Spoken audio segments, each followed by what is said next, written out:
What is going on out there, peeps? All right, so look, there wasn't a whole lot to report yesterday, and we'll go over the Iraqi news here in just a couple of seconds. Let me just remind everybody that if you're thinking about buying precious metals, give our friends over there at Money Metals Exchange a consideration. The link is in the description. If you are a first time buyer and you spend more than $100 on precious metals, use promo code Pimpy, P-I-M-P-Y, and get a free half ounce of silver. All right. So I'm going to talk about this quickly with the dinar because something's going on and I can't quite put my finger on it here in just a second. Remind everybody, I'm still in Facebook political prison. So until they let me out, I do have at least Twitter, surprisingly. So come join me over here on Twitter. The link is in the description. And also, if for whatever reason I get removed off Twitter, you guys, underneath my video, there's a link to the GESARA Club. Just click it. Come over here to my profile, and then would I get a boot from here? No, let's get it. Here you go. Here you go.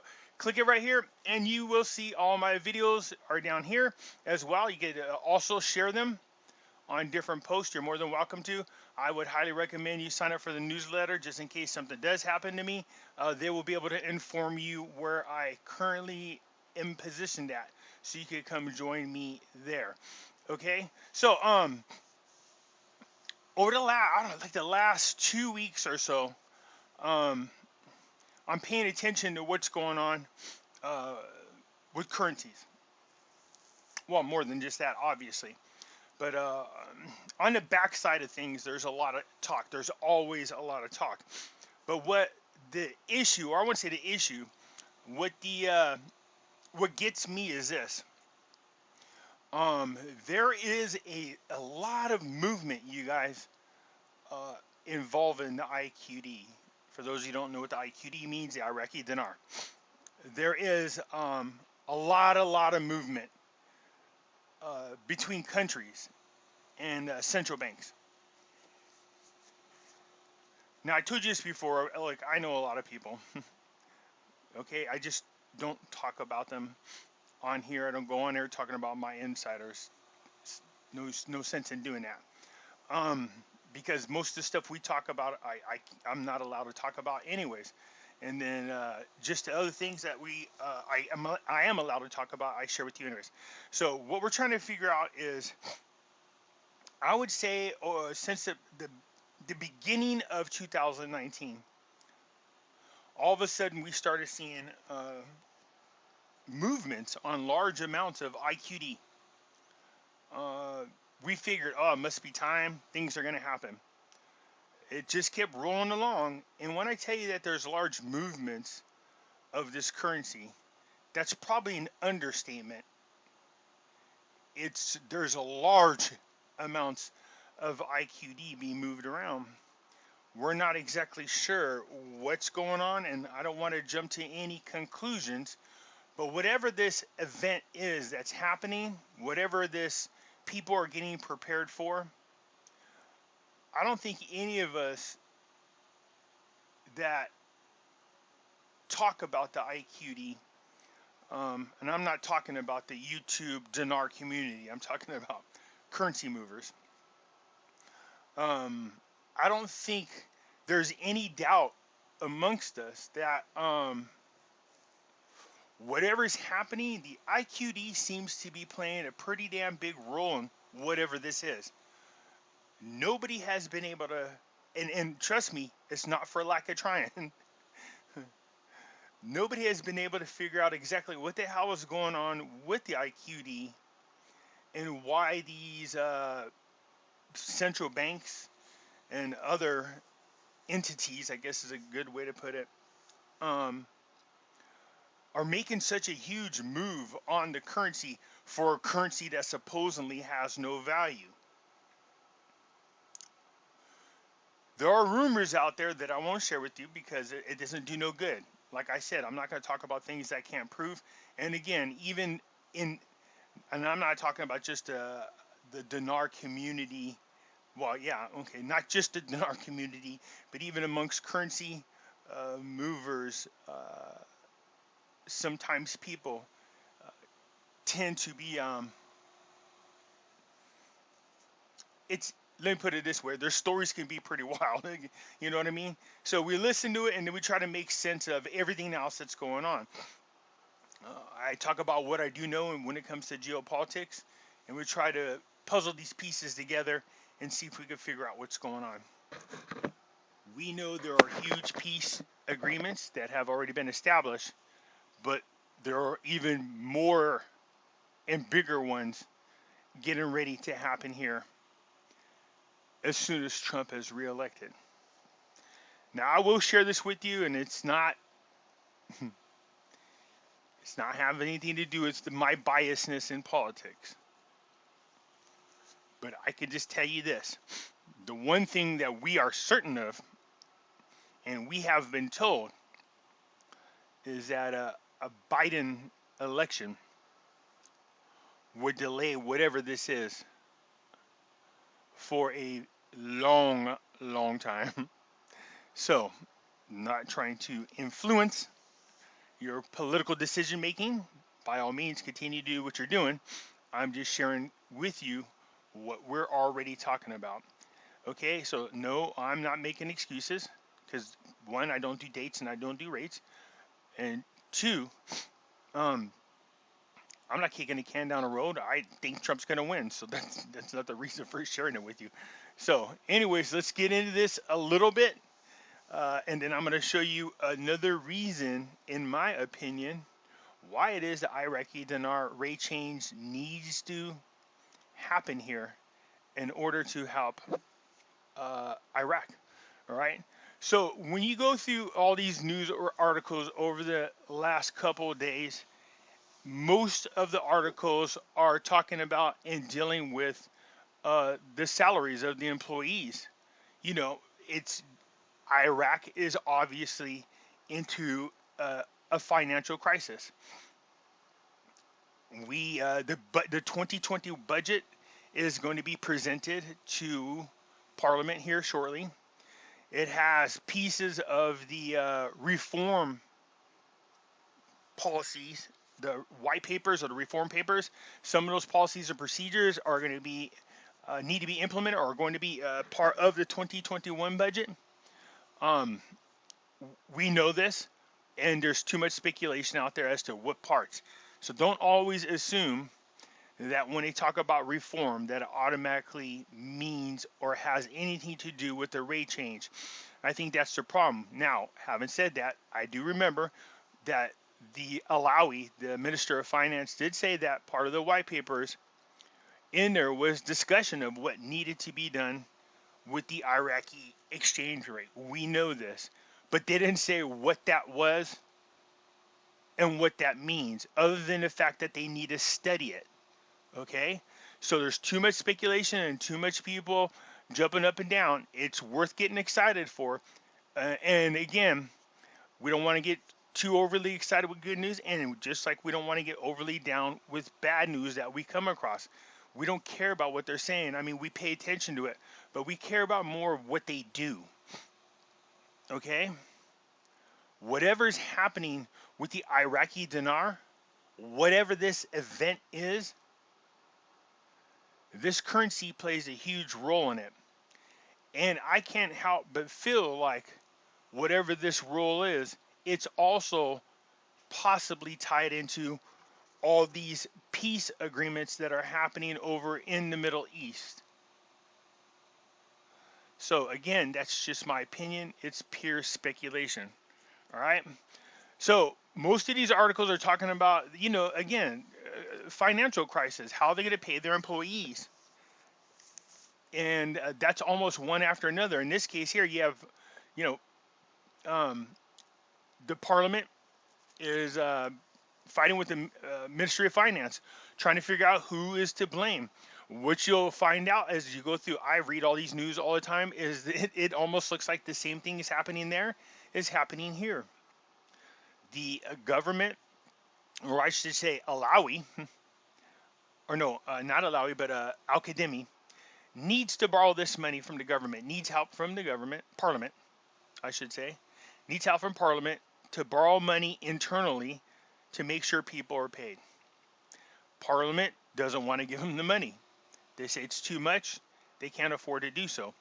We don't want to borrow externally because that's dealing with the IMF and the World Bank, and those people are not your friends.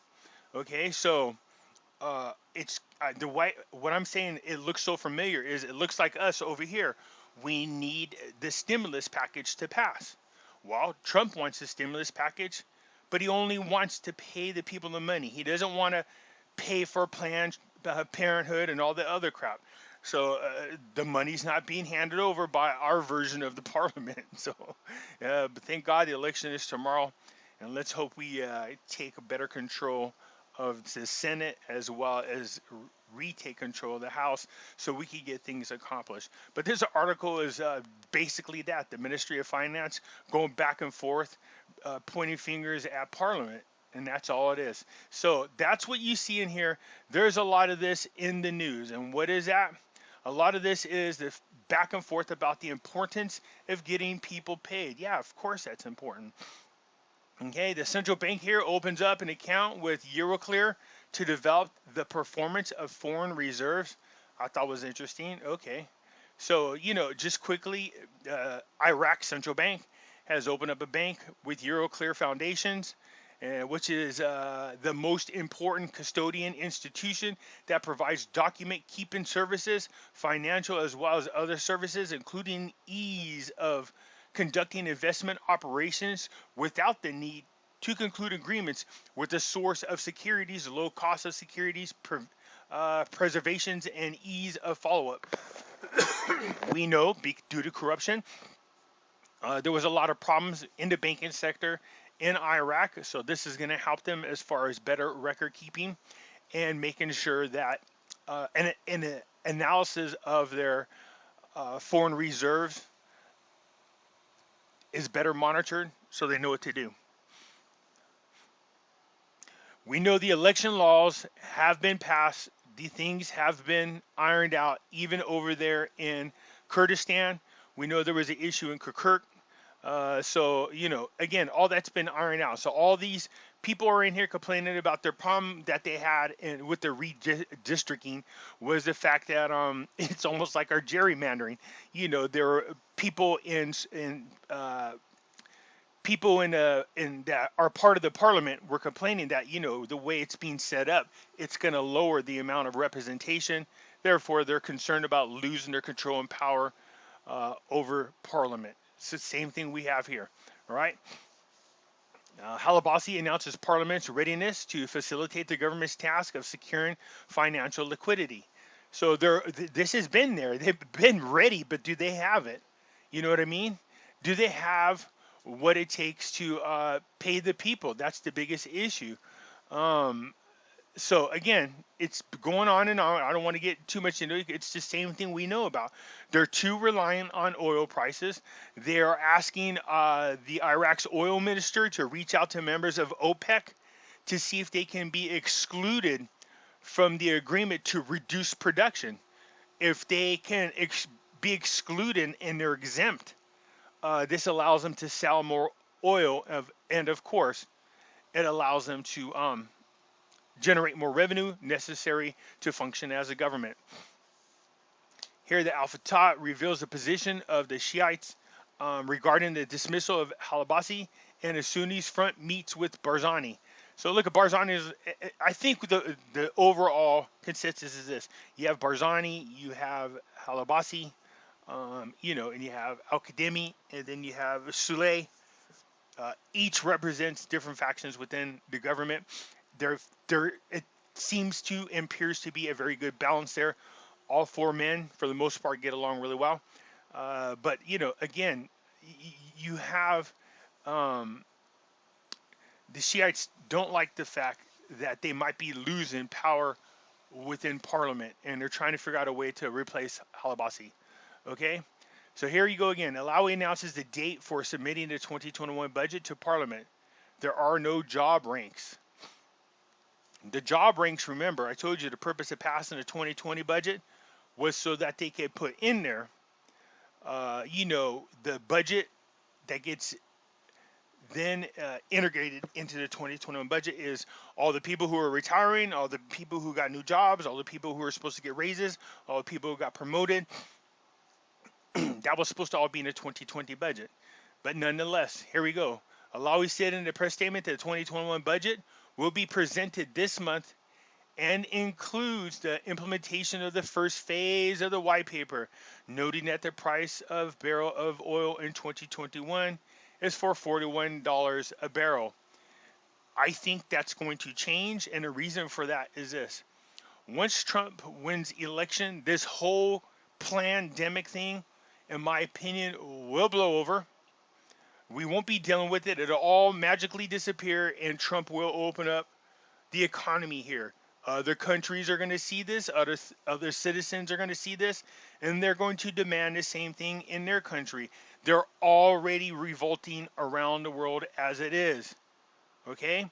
I think what everybody's doing is those other people who are part of this great reset agenda are holding tight, waiting to see what happens to this election. But if Trump wins, that ends it. All right? So other than that, there's not a whole lot of outside. Everything else is mostly dealing with the elections, early elections, making sure the elections are secure, knowing that the budget is going to be put forward, and that we need to figure out what we need to do, pay salaries for the time being. All right, so this other article I want to talk about here really quick as soon as Google does its translations. The statistics reveals the volume of cost of import materials to Iraq within 3 years. The East Asian country tops the list of trading partners. So what this is going on to do is compare the trading budgets for 2018 and 19 and what happened so far in 2020. Obviously, you're seeing a decrease in imports because of the financial crisis and plus the Rona. But if you go down here and it talks about this, this is the part that caught my attention. He added that imports and commodity materials, non-oil, for this year amounts to 18.1, that's American dollars, billion dollars, which is equivalent to 21.5 trillion Iraqi dinars, recording a decrease of 46.8% compared to the year 2018, when it reached $34.1 billion. 1 trillion Iraqi dinars at the current exchange rate for the customs declaration and compound growth rate of minus 21% for the year 2017. See, here's the thing. If your dollar doesn't have purchasing power, then you need more dollars. See what I'm saying? On the international scene, the rate change for the Iraqi dinar, in my opinion, is it's going to have to increase. They need more purchasing power so that they can import the stuff that they need to start rebuilding that country. Anyways, I thought it was interesting that they brought it up here, and I just wanted to share with you. All right, you guys, look, right now, everything, and that includes precious metals, currencies, cryptocurrencies, everything seems to be at this holding pattern for the moment. I think a lot of people around the world are eagerly anticipating the results of this election, so we know what direction this world is going to be going into. All right, so we will see here, but that's what's going on so far. And I just wanted to share with you that there is a lot of movement, and it has been moving now for almost 2 years. Lots of Iraqi dinar. We just don't know why. All right, you guys, so be positive, stay upbeat, and don't forget to vote tomorrow. It's important if you haven't already. All right, I encourage you to do so. Anyways, that's it for now, you guys. If you liked the video, hit the thumbs up button. If you're not a subscriber, please do so, because when you do, it helps out the channel, and I surely do appreciate it, and I'll catch you later.